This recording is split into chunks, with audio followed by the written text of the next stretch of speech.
Hello, welcome back to my YouTube channel Zip of Study. It's Prabjot here. So in last video we have already covered elastic collision in one dimension. So today we'll discuss elastic collision in two dimension. So let's start. So सबसे पहले देखो to dimensions की बात हो रही है, तो अगर मैं डायग्राम यहाँ पे अगर डिस्कस करूँ तो दो बॉडीज है हमारे पास. We are having two bodies A and B. Body A is moving with mass m1 and B is moving with mass m2, है ना. इसकी वेलोसिटी u1 है, इसकी वेलोसिटी u2 है. क्लियर. अब देखो अगर ये बॉडी यहाँ पे इसके साथ जाके कोलाइड करती है तो अब यहाँ पे जैसे टू डायमेंशन की बात हो रही है तो इट्स वेरी ऑब्वियस कि टू डायमेंशंस कौन सी होंगी. ये जो बॉडी है ना, बॉडी B, राइट, जब इसके साथ कोलिजन होगी तो यहाँ पे जो पार्टिकल्स हैं, हमारे दो बॉडीज हैं हमारी A एंड B, ये कुछ इस वे में मूव करेंगी. आप ये डायग्राम देखो, मे बी आपको समझ आ जाएगा कि व्हाट आई वांट टू से. ये देखो ये इस वे में मूव करना स्टार्ट कर देंगी. Okay, this will collide with this and they will move in different directions. Okay, A इधर, B इधर. वेरी ऑब्वियस, यहाँ पे इनिशियल वेलोसिटीज u1 u2 थी तो वहां क्या हो जाएगी v1 v2. Okay, masses will remain same m1 m2 m1 m2. Clear. Now coming to some angles, क्योंकि देखो वो अलग अलग डायरेक्शंस में मूव करना स्टार्ट कर रही है तो हॉरिजन के साथ कुछ तो एंगल बनेगा ना. So suppose this angle is theta and this angle is phi. Clear. दो एंगल्स इसलिए बना दिया ताकि डिफरेंशिएट करा जा सके इजीली. सो अगर आप इसको लाइक फैक्टर्स आगे ब्रेक करते हो, उसके कंपोनेंट्स ब्रेक करते हो, जैसे हम चैप्टर 3 के अंदर पढ़ते हैं, यूनिट 3 के अंदर. सो वहाँ पे क्या होता है कि जैसे देखो ये लाइन के साथ बेस एंगल टच हो रहा है तो this is m1 v1 cos theta और यहाँ पे क्या बनेगा m2 v2 cos phi. Okay, ये मैं मोमेंटम की फॉर्म में लिख रही हूँ यहाँ पे. नेक्स्ट यहाँ पे आएगा m1 v1 sin theta and here m1 v2 sin phi. Clear. So बहुत ही बेसिक सी डायग्राम थी, कुछ भी मुश्किल नहीं है, सिर्फ मैंने कंपोनेंट्स ब्रेक करे हैं मोमेंटम के, है ना. आप वेलोसिटी के साथ भी कर सकते हो बिकॉज v1 v2 है एक्चुअली तो पार्टिकल्स की जो वेलोसिटी. ठीक है जी. So now coming to our topic. ये तो था सिंपल सा डायग्राम. क्लियर. टॉपिक के अंदर क्या है, इलास्टिक कोलिजन. तो इट मीन्स हम स्टार्ट कहाँ से करेंगे, इलास्टिक कोलिजन की बेसिक डेफिनेशन के साथ. इलास्टिक कोलिजन के अंदर क्या होता है कि kinetic energy is conserved as well as momentum is conserved, linear momentum is conserved. So अगर हम पहले velocity की बात करते हैं, kinetic energy क्या मीन. सो अगर आप यहाँ पे law of conservation of kinetic energy लगाते हो तो क्या बनेगा, half m1 u1 square plus half m2 u2 square is equals to, यहाँ पे भी आप वही लगाओगे, half m1 v1 square plus half m2 v2 square. Right. Half half सारी जगह से कैंसिल आउट होके हमारे पास बच जाएगा m1 u1 square plus m2 u2 square m1 v1 square plus m2 v2 square. Clear. ये आ गई हमारे पास बेसिक इक्वेशन ना. सिर्फ मैंने काइनेटिक एनर्जी की वैल्यू लिखी है इस बॉडी की, इस बॉडी की, एंड आफ्टर कोलिजन इस बॉडी की एंड इस बॉडी की. क्लियर. सो ये सारा पोर्शन बिफोर कोलिजन है, वो सारा पोर्शन आफ्टर कोलिजन का है. क्लियर. अब देखो वी नो के linear momentum is also conserved in elastic collision. So it means हम उसकी भी सिचुएशन लिख सकते हैं. यहाँ पे लीनियर मोमेंटम है m1 u1, इधर वाली साइड है m2 u2. Now coming to after collision. जब आप आफ्टर कोलिजन मोमेंटम लिखोगे तो आप ये दो वैल्यूज लिखोगे, है ना, क्योंकि अब हम ये नहीं लिख सकते, हम इसके कंपोनेंट्स लिखेंगे जो आए हैं यहाँ पे. तो ये आएगा m1 v1 cos theta plus m2 v2 cos phi. Clear.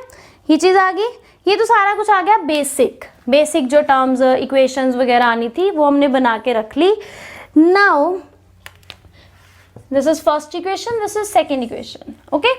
Now just take a special case. Like अगर हम यहाँ पे अज्यूम कर लेते हैं कि जो दो बॉडीज हैं they are moving with the same masses, है ना.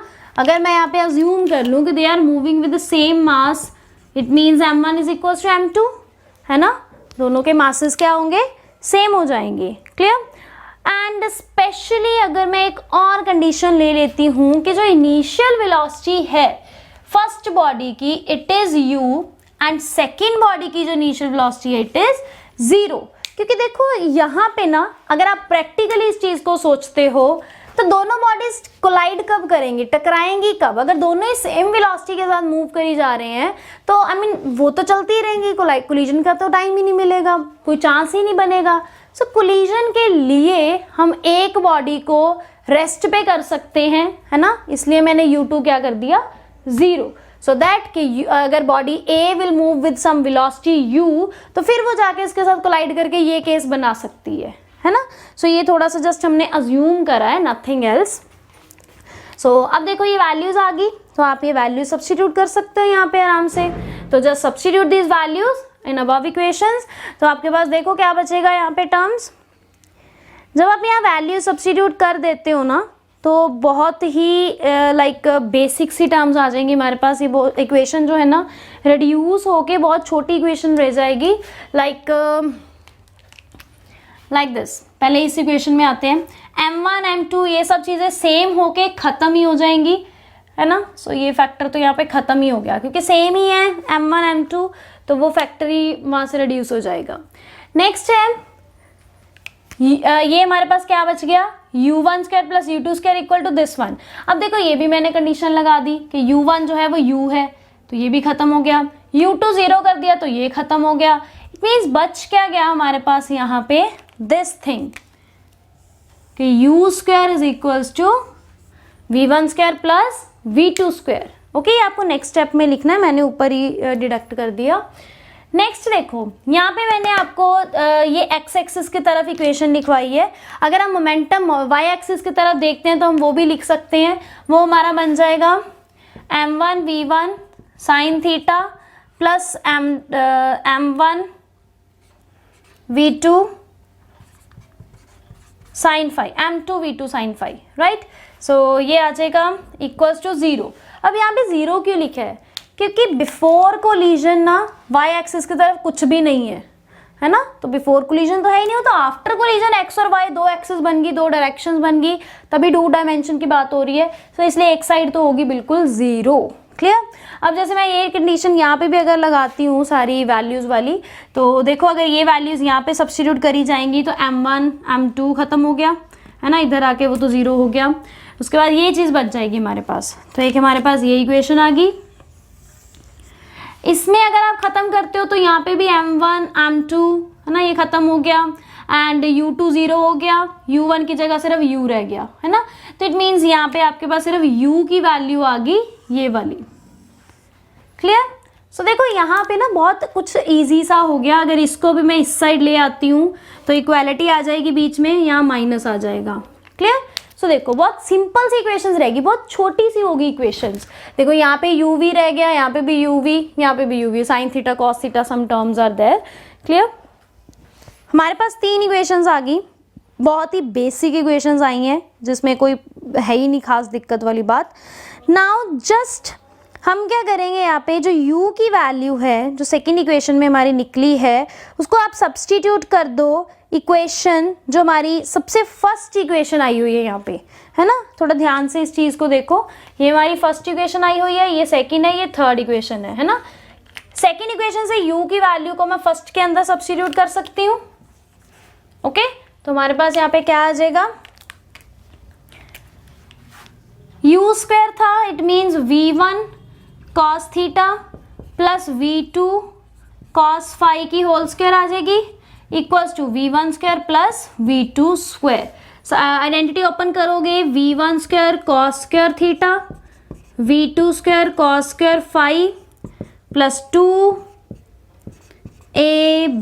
मतलब आइडेंटिटी हमने जो लगाई है ये चीज़ आ गई equals to v1 square plus v2 square. हमारे पास चल ही रहा है साथ में, हार्डली आप क्या कर सकते हो, v1 v2 को भी उधर ले जाओ, है ना, कॉमन ले लो टर्म्स, तो हमारे पास आ जाएगा। जब आप कॉमन ले लोगे तो v1 स्क्वायर बाहर आ जाएगा, अंदर बचेगा cos square theta -1 plus v2 square बाहर आ जाएगा cos square phi -1 plus 2v1 v2 cos theta cos phi equals to 0।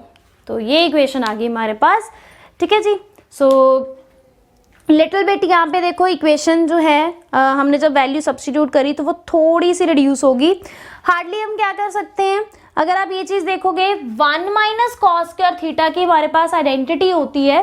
क्या आइडेंटिटी होती है 1 माइनस कॉस थीटा की? It is sine square theta. Clear? So ये चीज़ें थोड़ी सी आइडेंटिटीज़ वगैरह भी आपको पता होनी चाहिए, याद होनी चाहिए, क्योंकि ये साइन कॉस वगैरह ये ट्रिग्नोमेट्री तो इसके अंदर रहेगी ही रहेगी। सो जब आप यहाँ सब्स्टिट्यूट कर दोगे तो ये बन जाएगा v1 स्क्वायर के साथ आएगा sine square theta. Okay, minus आ जाएगा क्योंकि मैंने यहाँ पे कॉस स्क्वायर थीटा -1 लिखा है, मैंने इन टर्म्स को उधर लिया है। ठीक है जी।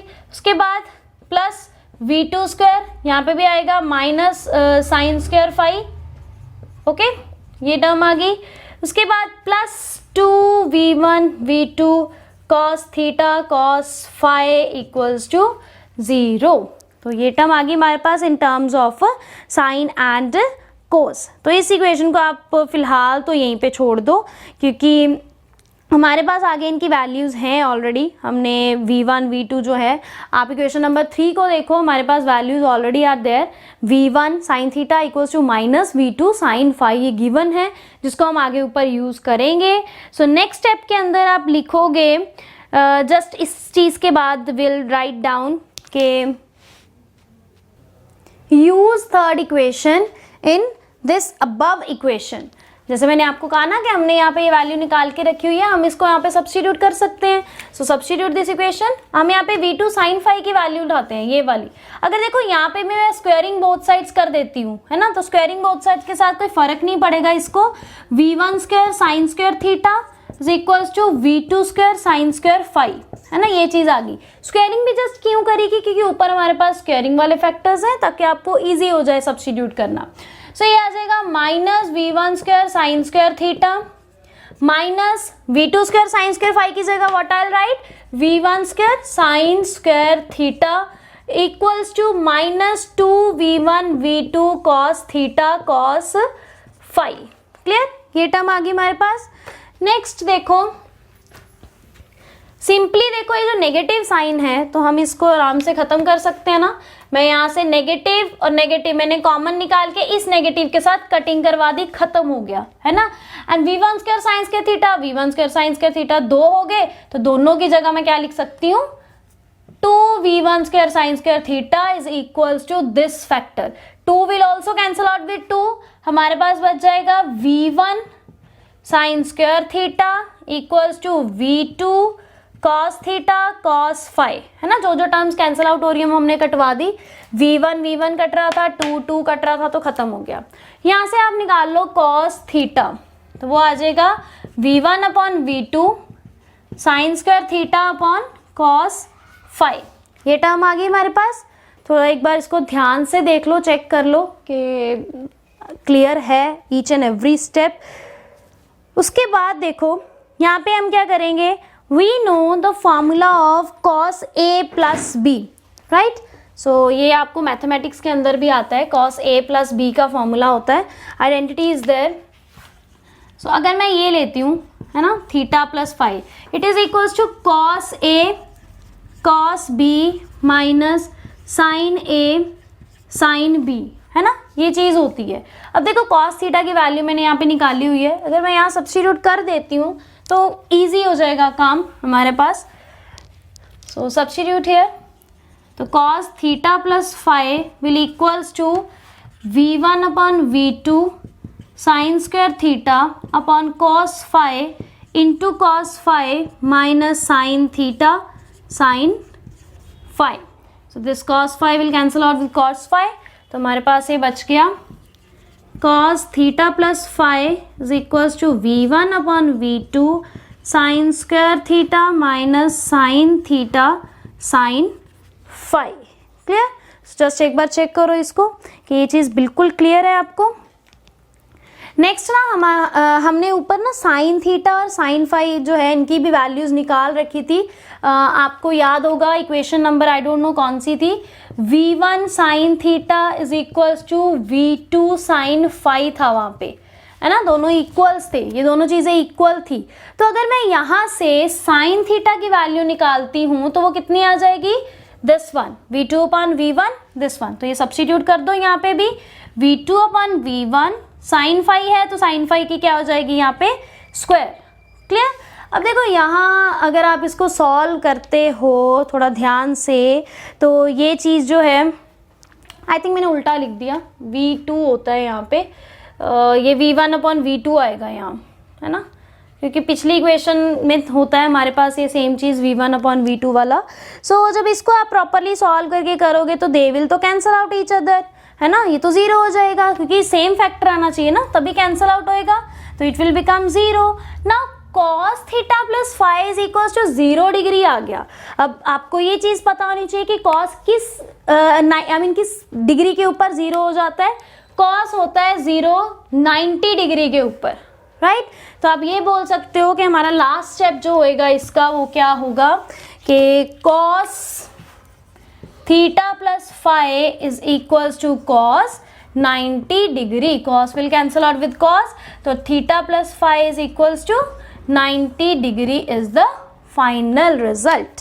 सो जैसे देखो पेपर अगर एमसीक्यू फॉर्म में है बट स्टिल आपको ये जो डेरिवेशन है इसकी हर एक स्टेप क्लियर होना चाहिए। मैंने आपको बहुत स्लो करवाई है ये, ताकि आपको वो हर स्टेप समझ आ सके। आप हर स्टेप का स्क्रीनशॉट लेके रख सकते हो ताकि आपको each and every step clear होना चाहिए।